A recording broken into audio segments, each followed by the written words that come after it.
बंधु आपण माने समस्ते अभिनेता स्वराज बारिकों विभिन्न प्रकार फिल्म देखिथिबे।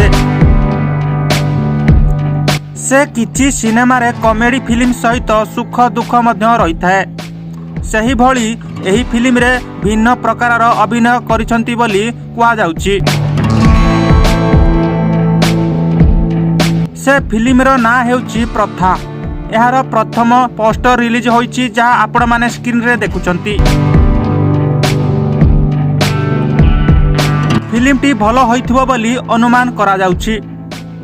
एही फिल्म रा प्रोड्यूसर हेउचंती सानेलिसा पटेल, डायरेक्टर हेउचंती मुरली कृष्णा, क्रिएटिव हेड हेउचंती प्रणय जेठ, म्यूजिक डायरेक्टर हेउचंती आसद निजाम। पोस्टर टी फिल्म प्रथा टीम समस्त फेसबुक एवं इंस्टाग्राम रे पोस्ट करी दर्शक मानकु जणाइचंती। सिनेमाटी रिलीज हला परे भल प्रदर्शन करियो बोली जना पड़ुची। देखिबाकू बाकी रहिला फिल्म टी केबे हॉल रे रिलीज होउची। प्रोडक्शन हाउस तरफरु कोनोसी सूचना मिली नाही। आपण मानकू एई वीडियोटी जदी भलो लागिला लाइक शेयर सहित चैनल को सब्सक्राइब करबाकू भूलिबे नाही।